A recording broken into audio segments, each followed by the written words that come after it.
Jake Paul beat Mike Tyson by unanimous decision in their highly anticipated fight, and each boxer likely walked away with tens of millions of dollars. But there may have been a bigger pay gap between the two than you'd think. I'm here to make $40 million to knock out a legend. Paul was already making millions of dollars as a YouTuber before he pivoted to boxing, which now accounts for most of his earnings. The roar of the crowd has fallen silent. The gloves have been hung up. The larger-than-life figure who once dominated the heavyweight boxing scene has finally stepped away from the ring. Tyson Fury, the man who called himself the Gypsy King and made us believe it, has announced his retirement from professional boxing. I'm not fighting. It's not motivating me. Oh, whoa! After back-to-back defeats to Oleksandr Usyk, the entertaining giant who sang after victories and danced despite his 6'9" frame, has chosen to step away. It's a plot twist that has stunned the boxing world. For years, Fury was more than just a boxer. He was the comeback king, the showman, the people's champion. Now, after dominating the heavyweight division and captivating audiences worldwide with his unfiltered personality, the most colorful character in boxing has thrown in the towel. Though in a sport where retirements rarely stick, fans are already wondering if this is truly the final chapter in the Gypsy King's unpredictable saga. That's Tyson Fury, named after Iron Mike himself, entering the world in 1988 with boxing in his blood and destiny in his fists. Born into a family where boxing wasn't just a sport but a legacy, young Fury was throwing punches before he could properly walk. By 20, when most young men were finding their path, Fury was already blazing his own trail in professional boxing, but it wasn't just his massive 6'9" frame that turned heads. It was the way this giant moved like a dancer, bobbing and weaving with the grace of a man half his size. Then came the night that shook the boxing world. November 2015, Fury vs. Klitschko. The young challenger facing the unshakable king, Wladimir Klitschko, who had dominated heavyweights for over a decade. Nobody gave Fury a chance. Nobody except Fury himself. In a masterclass of boxing artistry, he didn't just beat Klitschko. He made him look ordinary. The crowning of a new king was complete.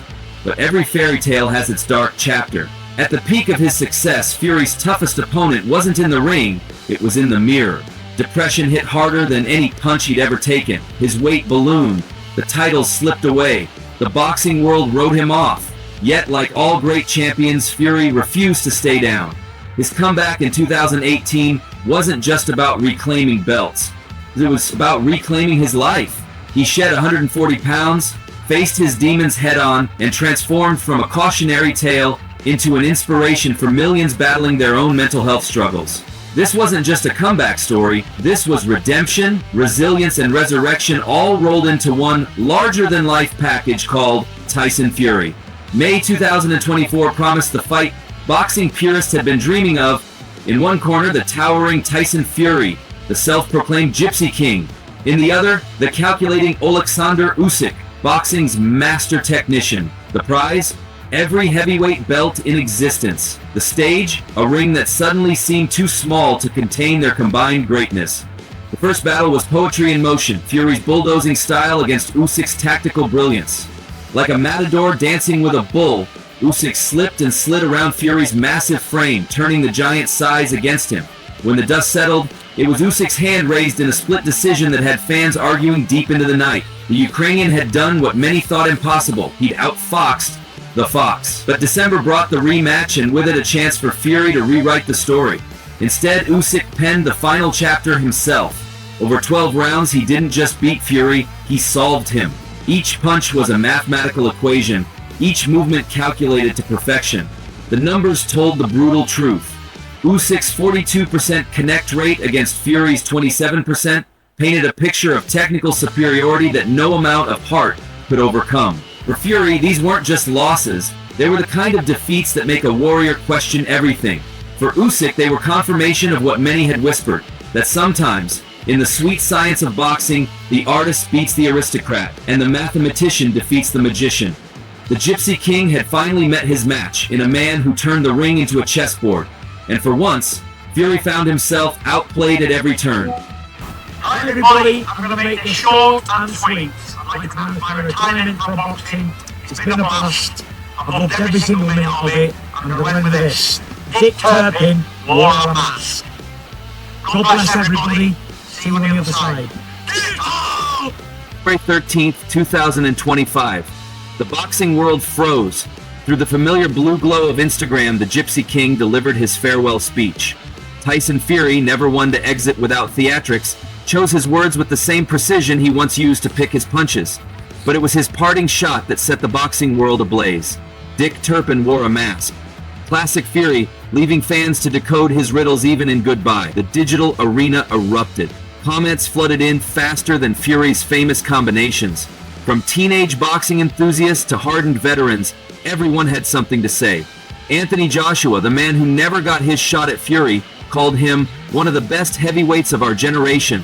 Even Deontay Wilder, who had tasted both Fury's power and his showmanship in their trilogy, tipped his hat to a warrior who brought out the best in his opponents. Boxing, where retirements often have the permanence of a Vegas marriage, skepticism crept in. After all, this was Tyson Fury, the man who had retired more times than most fighters have title shots.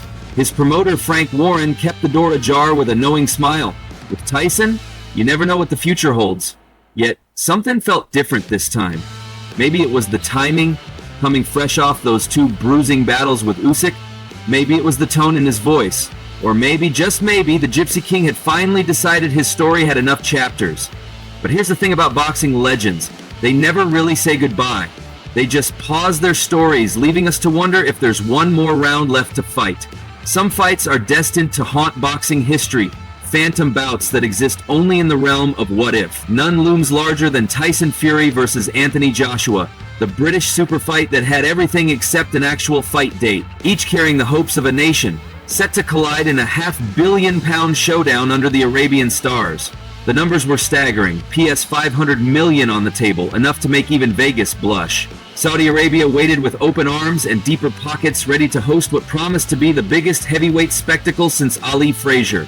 Late 2024 seemed like the moment when dreams would finally become reality. Whoever that might be took the screen. The whispers grew louder, the contracts inched closer, and for a brief, tantalizing moment, boxing fans dared to believe. Eddie Hearn and Frank Warren, usually at odds, were actually agreeing on something. The impossible seemed possible. Then came Fury's retirement bombshell in January 2025, and just like that, the dream evaporated like morning dew in the desert. The boxing world collectively gasped. Walking away from this kind of payday, it was like turning down a winning lottery ticket. For Joshua, it meant losing the chance to prove himself against the one man who could rewrite his legacy. For fans, it meant being denied the answer to boxing's greatest what if. But in boxing, where comebacks are as common as left jabs, hope dies hard. Maybe, just maybe, the story of Fury Joshua isn't over.